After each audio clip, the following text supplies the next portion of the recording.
Tonight, America is watching Washington, D.C. with a mix of fear, frustration, and disbelief, because what's happening right now is something the country has not seen in years. President Donald Trump has asked for an additional 500 National Guard troops to be deployed into the Capitol after the shocking shooting of 2 West Virginia National Guard members. And let's be very clear, when American soldiers are attacked on U.S. soil, especially in the nation's capital, the shockwaves run deep. This is not a routine security move. This is an escalation, a signal from the White House that the threat level is rising and that the government believes there could be more danger ahead. But what makes this even more intense is the timing. The legality of the original deployment is still tied up in court. Yet, the administration is moving forward anyway. Their message is unmistakable: security first, legal battles second. The danger here is obvious. More troops can bring order, but they can also raise the temperature. They draw attention, they trigger political fights, they spark media storms. And in a moment when America is already divided, even a small spark can ignite something far bigger.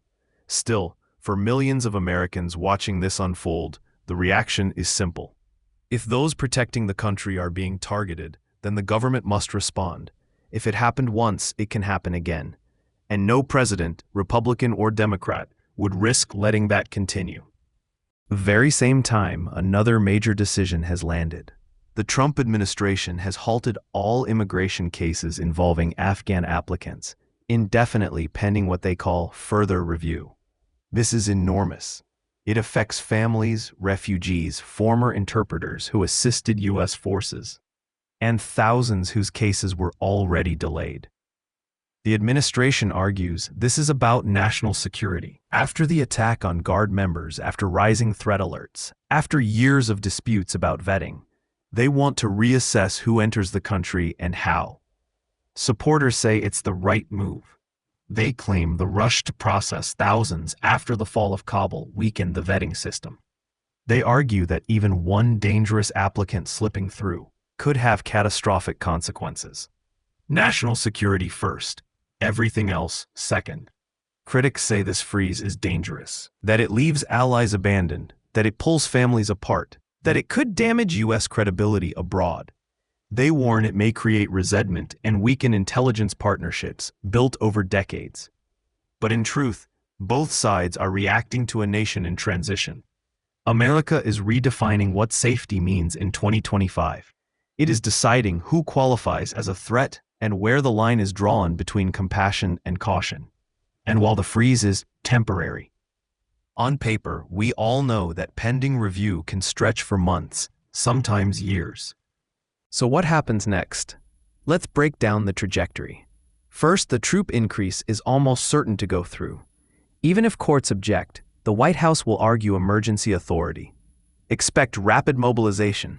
Expect visibility. Expect streets blocked off, checkpoints, and a heavy protective posture around federal buildings.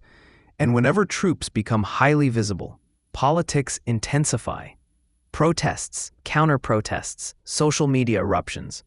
Tension will rise before it falls. Second, the Afghan immigration freeze is likely to expand. Once one category of cases pauses, it becomes easier to pause others. More reviews, more investigations, more layers of scrutiny.